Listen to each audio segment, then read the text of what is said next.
ये क्या बात है? होश में हो?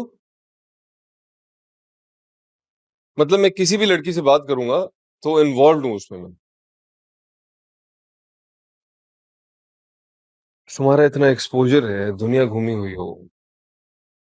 रियली डिसअपॉइंटेड अगर तुम ऐसा सोचती हो। इतनी तंग नजरी की उम्मीद नहीं थी तुमसे मुझे। इनसेन, क्या पता नहीं क्यों। बाद में बात करते हैं, अभी मामू मिला रहे हैं।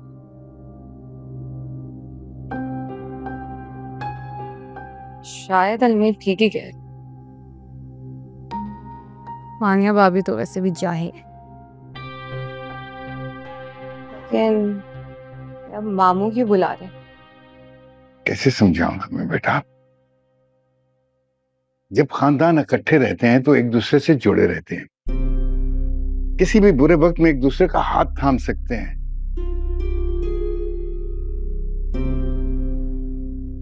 अकेला बंदा तन्हा मुकाबला नहीं कर सकता कुछ चीजों का। तुम्हारे मामू बिल्कुल ठीक कह रहे हैं बेटा। जो बंद मुट्ठी की पावर है ना, वो एक अकेली उंगली में नहीं हो सकती। मामी, मैं ये बात समझता हूं, लेकिन मिशी नहीं समझेगी। और देखिए, मुझे इस वक्त अपनी शादीशुदा जिंदगी बचानी है।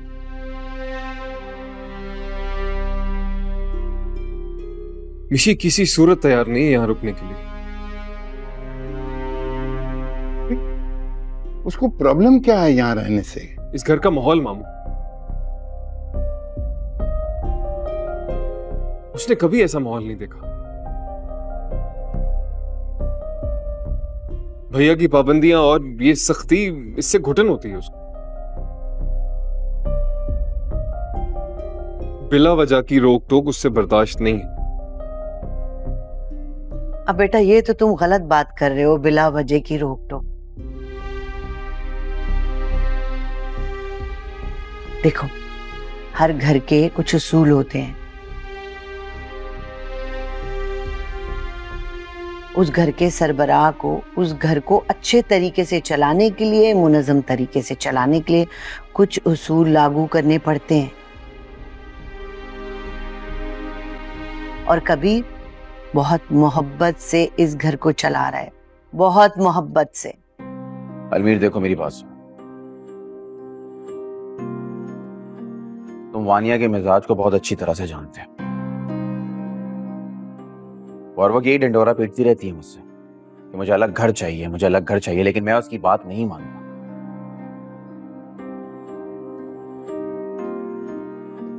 अगर उसकी मैं सारी बातें मानने लगूं तो ऐसे कैसे चलेगा? मैंने उसे दो टोक मना कर दिया कि मैं ये घर छोड़ के नहीं जाऊंगा। मैं उसकी 100 बातें मान लेता हूं, लेकिन ये बात मैं उसकी सारी जिंदगी नहीं मानूंगा, और ये ऑप्शन ही नहीं है उसके पास। समीर भाई, वानिया भाभी और मिशी में बहुत फर्क है।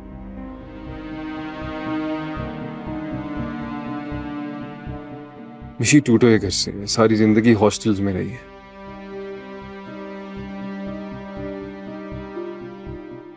क्या मतलब टूटा हुआ घर? तलाकशुदा है। मैंने पहले बताना मुनासिब नहीं समझा। बहुत छोटी थी तो इसके माँ बाप की तलाक हो गई।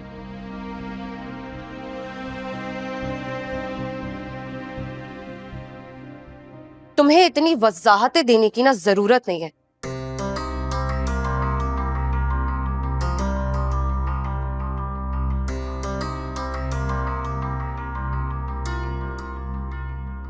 हम लोग मैरिड हैं और मैच्योर भी हैं, अपनी जिंदगी के फैसले बेहतर कर सकते हैं।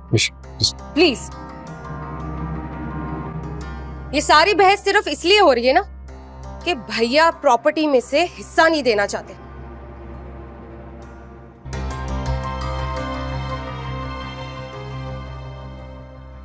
नो वरीज, मैं अलमीर को लेके यूएस से चली जाऊंगी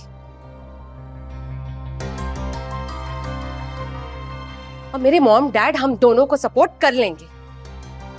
किसी को कहीं जाने की जरूरत नहीं है।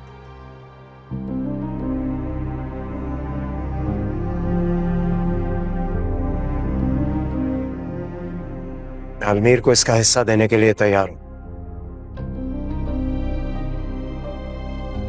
भैया तुम लोगों को आजादी चाहिए ना?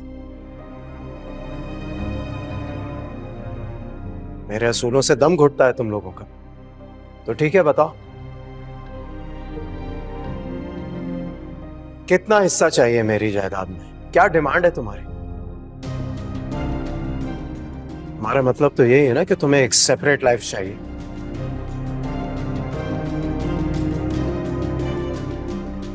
भैया ये मतलब नहीं था मेरा। तो बताओ, बताओ क्या चाहिए?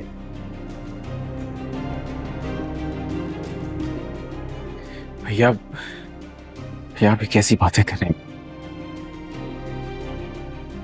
ये सब कुछ जो है ये हमारे वालिद साहब हमारे लिए विरसे में नहीं छोड़ के गए। ये आपने अपनी मेहनत से, अपनी लगन से हमारे लिए बनाया है। भैया इस पे हमारा कोई हक नहीं है। ये सब कुछ आपका है अलमीर, ये सब कुछ भैया का है, हमारा नहीं है। समीर ठीक कह रहा है बेटा, ये सारी प्रॉपर्टी तुम्हारी है, तो इसको कौन सा हिस्सा दोगे? प्रॉपर्टी बेशक भैया के नाम है, लेकिन उसे बनाने में सब भाइयों ने मेहनत की है, और वो जिसे चाहे मालिक बना सकते हैं। तुम हद से बढ़ रही हो अब। ये हमारा आपस का मामला है, आप बीच में ना ही बोले तो अच्छा है। Oh, you shut up!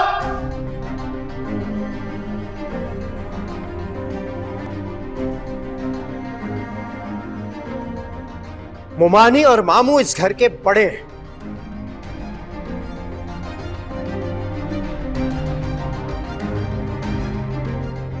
आइंदा इस लहजे में इन दोनों से बात करने की हिम्मत मत करना। फिर आप साफ साफ बता दें कि आप हमें हमारा हक देंगे कि नहीं। दूंगा, जरूर दूंगा, लेकिन तुम्हारी बनाई हुई रिवायत की कभी इब्तिदा नहीं होने दूंगा इस घर में। ऐसा नहीं हो सकता कि जब जिसका दिल चाहे घर की डिमांड करे, घर ले और यहां से चला जाए। अच्छा, तो फिर क्या देंगे आप? मैं अलमीर को अलग से ऑफिस खोल कर दूंगा।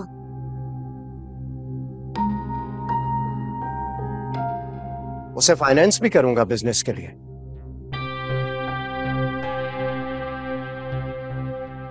फिर वो वहां मेहनत करे, कमाए, जैसा घर लेना चाहता है वैसा अपना घर ले और जाए। बट कबीर बेटा, ये आज नहीं मामू, बात करने दे मुझे इससे। बताओ अलमीर, मंजूर है तुम्हें?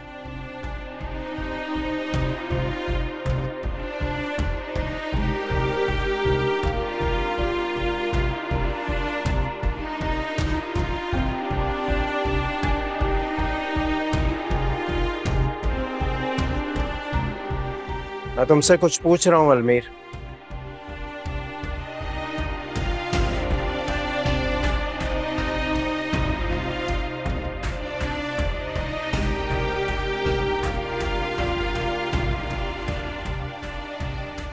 ठीक है, तो फिर आप जितना जल्दी हो सके ये काम कर दें, ताकि हम अपनी लाइफ में सेटल हो सके।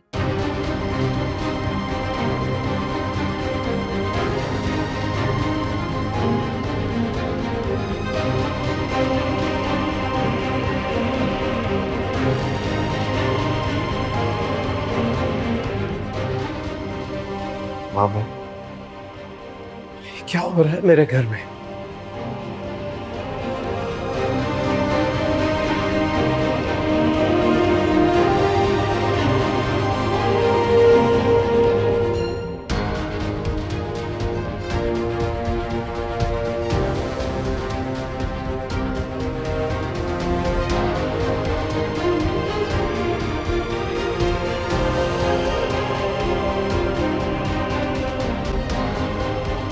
कबीर बेटे,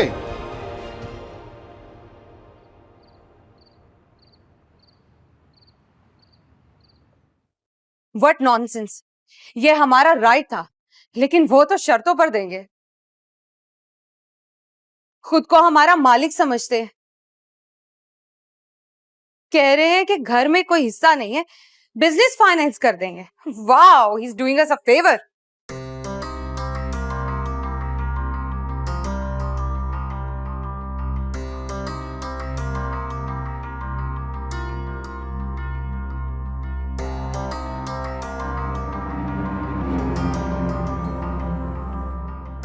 ठीक तो कह रही है निशी, भैया ने मैं बताए बगैर सब कुछ महविश के नाम कर दी। वो कहां से हकदार हो गई? मेहनत हम भाइयों ने की है, बराबर की।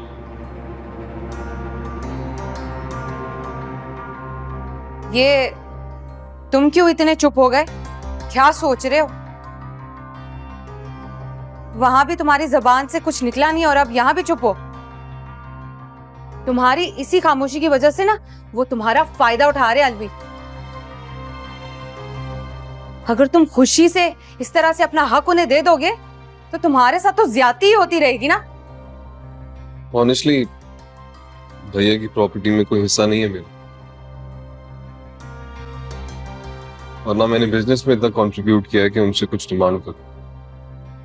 तुमने प्रेशराइज किया तभी बात की, वरना नहीं करता।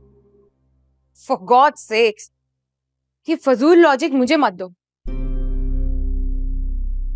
मेरा हिस्सा है और मैं भी हकदार हूं। हक मांगने से मिलता है अलमीर, वरना पूरी जिंदगी ना लोग इसी तरह से गुलाम बना के रखते हैं, जैसे तुम्हारे भैया ने तुम्हें बनाया हुआ है। मैं नहीं ये सब कुछ बर्दाश्त कर सकती। अगर तुम यही चाहते हो तो रहो फिर इस घर में खुशी से, मैं तो नहीं रह सकती। सिर्फ ये समझाने की कोशिश कर रहा हूँ कि समीर भाई बहुत अरसे से काम कर रहे हैं उनके साथ, और उन्होंने कभी कोई मुतालबा नहीं किया। अलमीर, समीर भाई में ये एबिलिटी नहीं है। He doesn't have what you have. तुमने एजुकेशन हासिल की है बाहर से, उनके पास ये सब कुछ नहीं था। तुम्हारे ऊपर ये कंपनी डिपेंड करती है। You're making it work, not him. So you have to ask for your right, man. Please. Stand up. Stand up for your right, Almir. Come on.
जो हो गया उसे बदला तो नहीं जा सकता कबीर।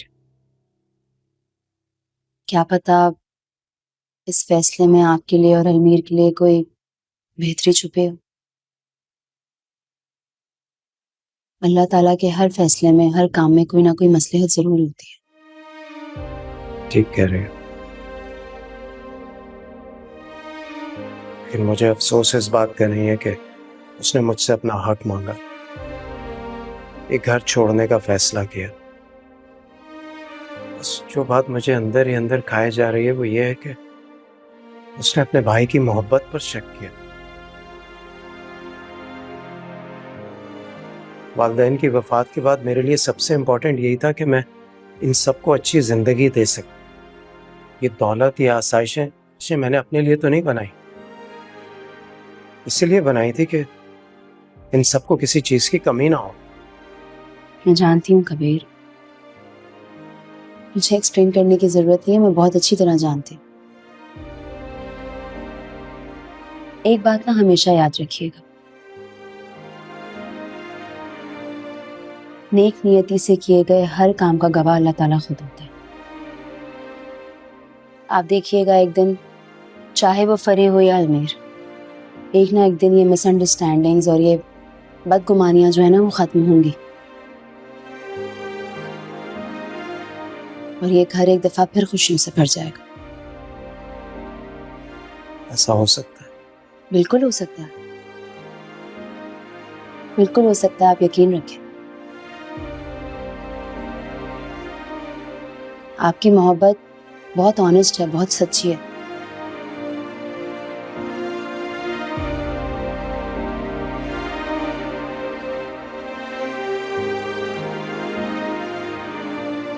और सच्ची मोहब्बत हमेशा अपना असर दिखाती है।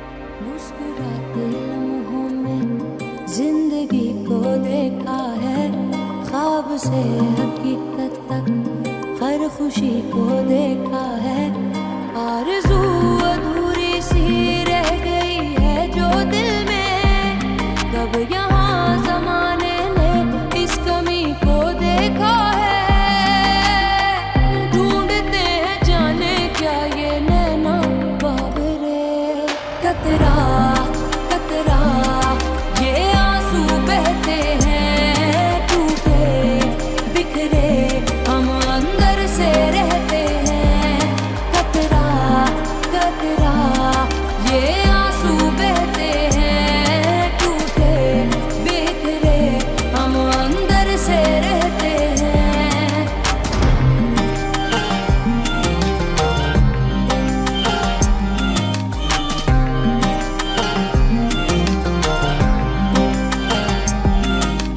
दिल के सारे रिश्तों को दिल ने ऐसे जोड़ा है, सांस टूट जाए पर ये कभी न टूटेंगे। तुम लोगों को आजादी चाहिए ना? मेरे असूलों से दम घुटता है तुम लोगों का, तो ठीक है बताओ, कितना हिस्सा चाहिए मेरी जायदाद में? क्या डिमांड है तुम्हारी? हमारा मतलब तो यही है ना कि तुम्हें एक सेपरेट लाइफ चाहिए।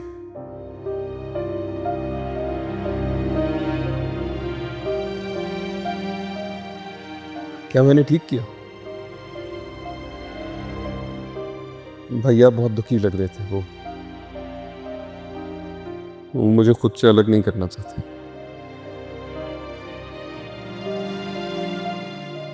लेकिन आखिर हम कब तक साथ रह सकते हैं? अब हमारी अलग अलग फैमिलीज हैं, प्रायोरिटीज अलग हैं, सबकी अलग अलग सोच है। भैया को समझना चाहिए ना।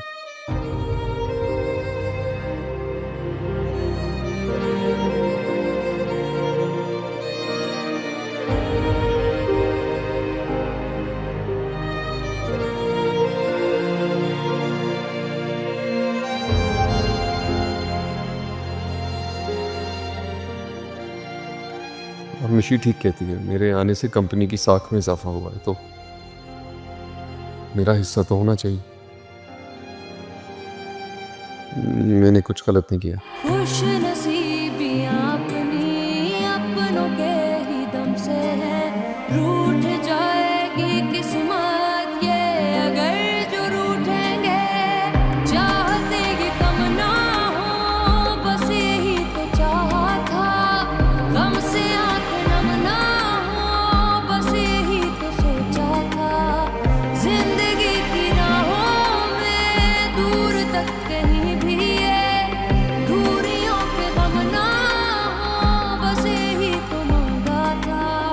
बेबसी का आलम है ये दिल भी क्या करे।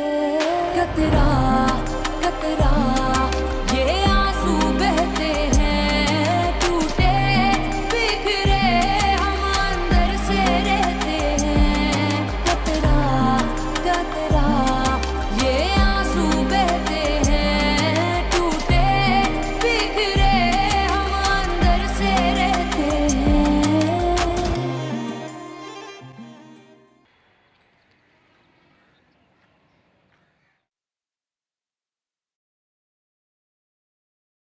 ऑफिस के लिए देर नहीं हो रही समीर?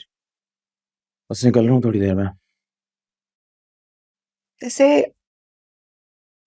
अजमेर से मुझे ये उम्मीद नहीं थी। किस तरीके से भैया से बातें कर रहा था, है? बात बताओ समीर, वैसे हमारे अजमेर में इतना दिमाग नहीं है। इसके पीछे मिशाल का ही दिमाग है। शुरू से ही उसको रहना नहीं था इस घर में। अलमीर को भी चला दिया उसने। बस कर दो वानिया, फालतू चीजों में ना अपना दिमाग मत उलझाया करो। क्योंकि तुम नहीं उलझा रहे तो मुझे उलझाना पड़ रहा है। अलमीर को देखो, अभी 6 माह हो ही नहीं है शादी को, और अपनी बीवी की प्राइवेसी का कितना ख्याल है। भैया के सामने कैसे डटकर खड़ा हो गया। और एक तुम हो, भैया से नजरें तक नहीं मिलाते। तो क्या करूं, बड़े भैया के सामने खड़ा हो जाऊं, उनसे बदतमीजी करूं जैसे अलमीर ने की, वो हक डिमांड करूं जिस पे मेरा कोई हक नहीं है? क्यों हक नहीं है? हमेशा तुम भैया के साथ खड़े रहे हो, शाना मशाना उनके साथ चले हो, अच्छे बुरे में उनका साथ दिया, ऊंच नीच में उनके साथ हमेशा उनका हिम्मत सहारा बन के खड़े रहे। क्यों, प्रॉफिट में क्यों नहीं है तुम्हारा हक? लेकिन तुम्हें मांगना नहीं आता ना। वानिया, बेकार की बातों में दिमाग को मत उलझाओ। जिन चीजों का तुम्हें नहीं पता मत पूछो। हमेशा मैं तुमसे यही सुनती हूँ, तुम्हारी समझ में नहीं आएगा, अपना दिमाग मत लड़ाओ। हमेशा मुझे अक्ल का जो है ना, तुम एक कायदा पढ़ा रहे होते हो। तो आज तो मुझे समझा ही दो ना, क्या है? तुम समझदार हो, तो चलो बताओ क्या बात है। तुम्हें पता, जो मुझे नया यूनिट फैक्ट्री में बनवा के दिया था भैया ने, उसकी इन्वेस्टमेंट सारी भैया ने की थी।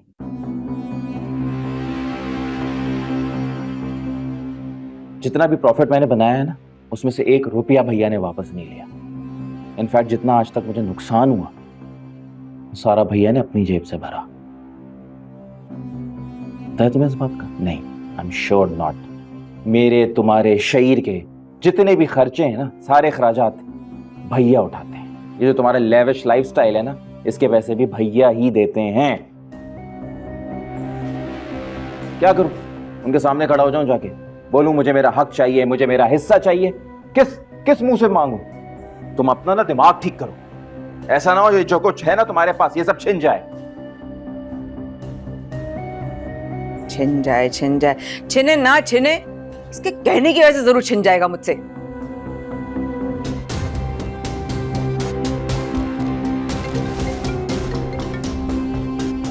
हाँ रुबाब, कैसी हो? हाँ मुझे याद है।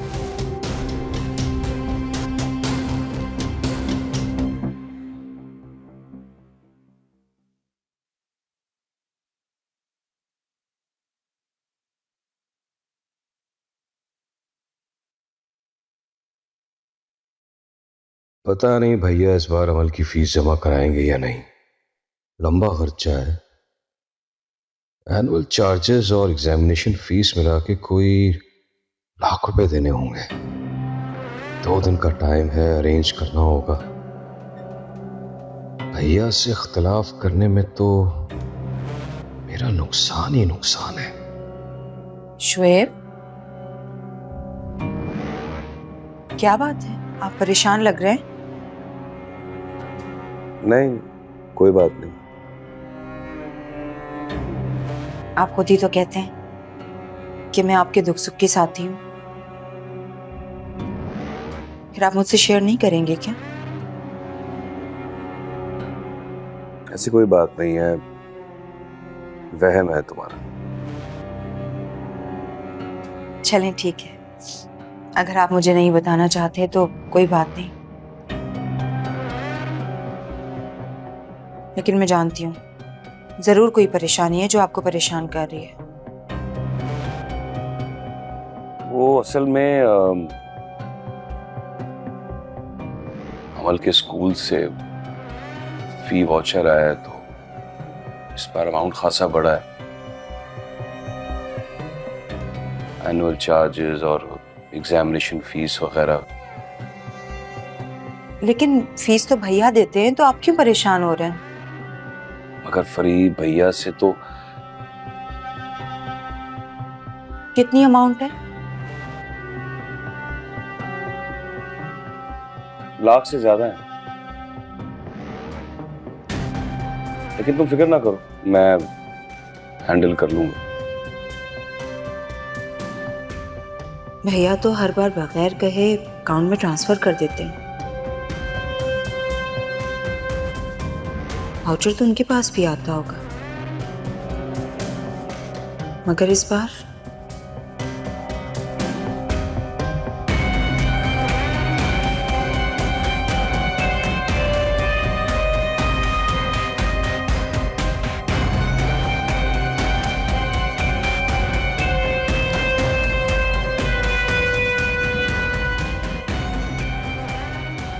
चलिए कोई बात नहीं, मेरे अकाउंट में पैसे हैं, वो आपको दे दूंगी।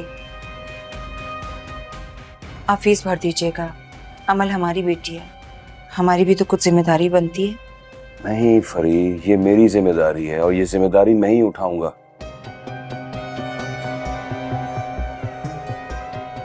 तुम अपने अकाउंट से कुछ नहीं निकालोगे और वो पैसे मैंने तुम्हारे जाती अखराजात के लिए दिए।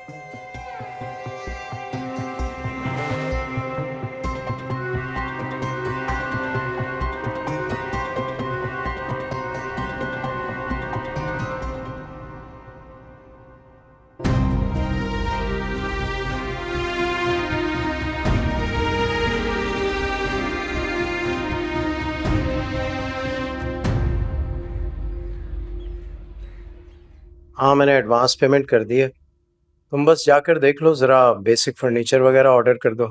कल मैं और तुम साथ चलेंगे, सेटिंग वगैरह भी करवा देंगे और फाइनल पेमेंट करके फाइल भी उठा लेंगे। ठीक है, ओके, खुदा हाफिज़। क्या हुआ, आज ऑफिस नहीं जाना? जाऊंगा ज़रा देर से। और ये किसकी सेटिंग हो रही है? अलमीर के ऑफिस की। बहुत अच्छा ऑफिस मिल गया है, बेसमेंट में वेयर हाउस वगैरह भी है। लेकिन कबीर इतनी जल्दी? जो काम करना है वो तो करना ही है, और जब डिसीजन ले ही लिया है तो फिर देर किस बात की। वैसे भी अलमीर का इस घर में वक्त गुजारना बहुत मुश्किल हो गया, और मैं भी उसे जब जब देखूंगा मुझे तकलीफ ही होगी। कबीर हिम्मत से काम लें।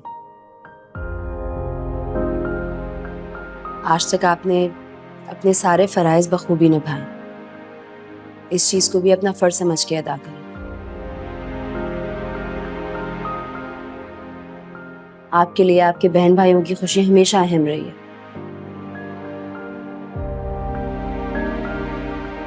अगर अलमीर इसी में खुश है तो खुशी खुशी उसको रुखसत करें। मामू और मुमानी आएंगे शाम में, वही अलमीर से बात करेंगे ऑफिस की।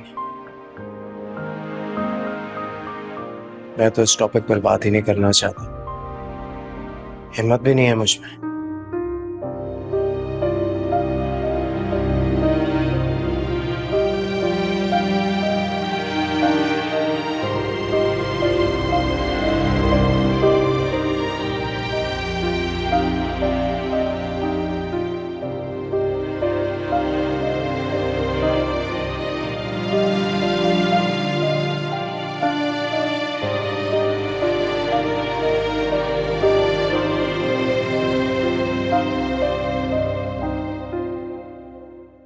बेटा, लाख चाहने के बावजूद, कोशिशों के बावजूद हम इसे रोक नहीं सकते, वरना कबीर ने क्या कम कोशिशें की हैं।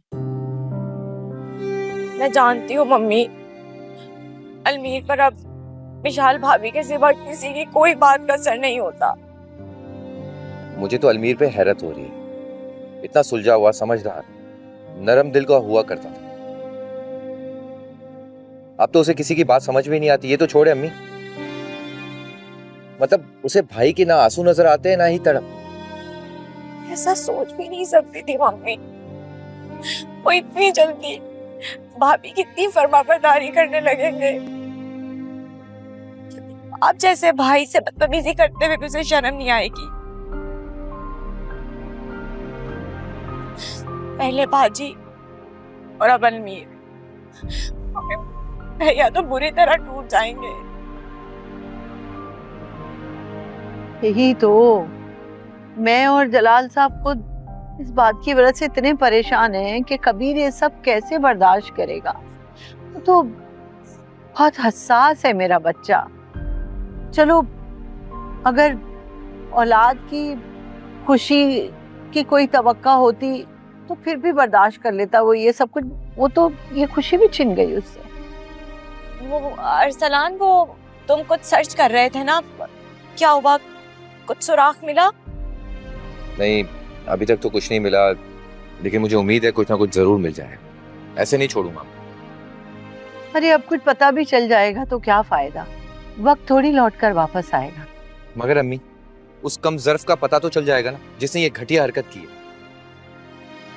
अरसलान, तुम तो मुझे घर ड्रॉप कर दो। 1 मिनट रुको बेटा जोया, मैं भी तुम्हारे साथ चलती हूँ,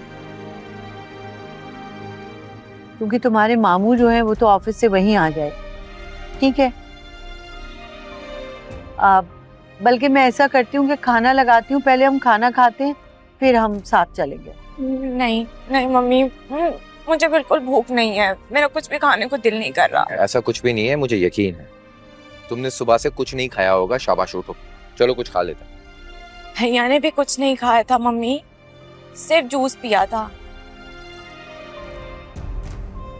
मैं कैसे खा लेती? अच्छा चलो हम ऐसा करते हैं बेटा कि वहां जाके ना साथ ही डिनर करेंगे सब। ठीक है, मैं कबीर की पसंद की कोई डिश बनाऊंगी। मैं खाना लगा, आ जाओ।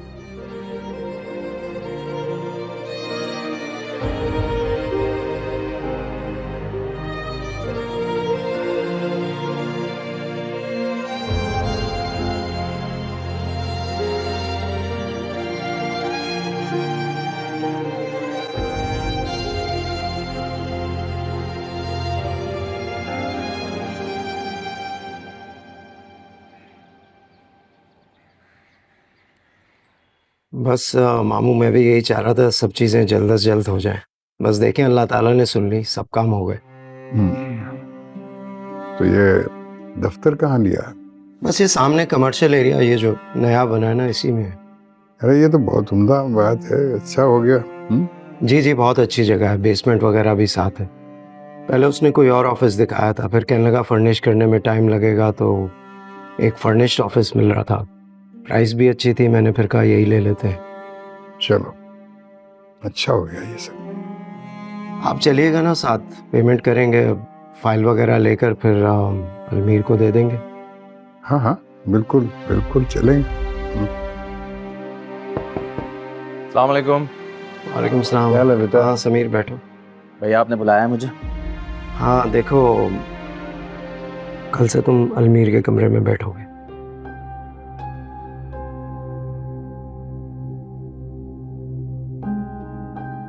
भैया मगर अलमीर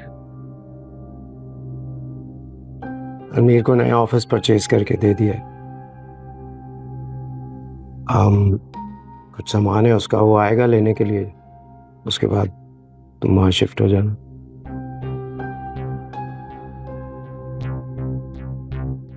भैया आपने इतनी जल्दी ऑफिस ले लिया? बस समीर देखो, जो काम जितना जल्दी हो जाए उतना अच्छा है, ताकि सब लोग रूटीन में आ जाए। अच्छा है, अलमीर को भी आज़ाद फिजाओं में सांस लेने का मौका तो मिले।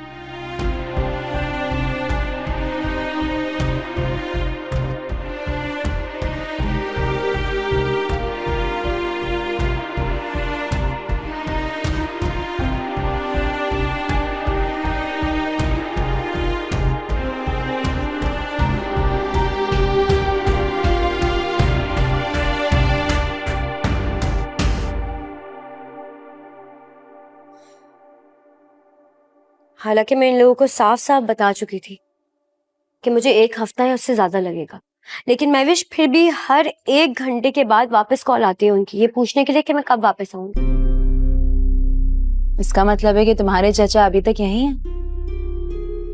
नहीं, चाचा जान तो वापस चले गए हैं, मैंने मालूम किया था, लेकिन फिर भी मैं वापस नहीं जा सकती महविश, क्योंकि मुझे डर है इस बात का कि कहीं वो वापस ना आ जाए। उनका कोई भरोसा नहीं। देखो शिबा, मैं ऑनेस्टली तुम्हें एक मशवरा दूं, तुम एक ही दफा हिम्मत करके जाओ उनके सामने और इनकार कर दो। चचा हो या खालू हो, कोई भी तुम पे जोर जबरदस्ती नहीं कर सकता। तुम एक एडल्ट हो, और ज्यादा मसला होता है तो मुझे साथ लेके चलो, मैं बात करूंगी उनसे। कहते तुम बिल्कुल ठीक रही हो महविश, और मैंने भी यही फैसला किया कि मैं अब उनसे दो टोक बात करूंगी। कब तक मैं यूं ही छुप छुप कर तुम्हारे घर पे रहती रहूंगी? बट मैं नहीं चाहती कि तुम इसमें इन्वॉल्व हो। ऑलरेडी इतने मसले चल रहे हैं तुम्हारे साथ घर पे। कबीर भाई बेचारे इतने परेशान हैं। इस घर को तो पता नहीं किसकी नजर लग गई है। तुम परेशान मत हो, ये वक्त भी गुजर जाएगा। बुरा वक्त है, आजमाइश है, इंशाल्लाह सब ठीक हो जाएगा। यार शिबा, मुझे समझ में नहीं आता कि इस मशाल को आखिर चाहिए क्या। अपनी मर्जी से रहती है, सोती है, खाती है, पीती है, घूमती है, फिरती है, आखिर प्रॉब्लम क्या है? हाँ, कबीर कभी कभी टोक देते हैं किसी बात पे तो ठीक है ना, इतनी सी बात तो मैनेज हो ही सकती है। और मैं भी, ये तो हर घर में ही होता है।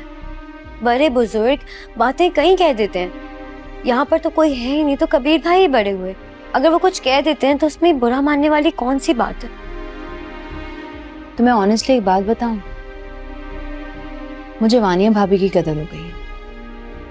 हाँ ठीक है, वो बदलिहाज हैं, बदजुबान हैं, बदतमीजी कर जाती हैं, लेकिन घर छोड़ने की बात उन्होंने भी आज तक नहीं की।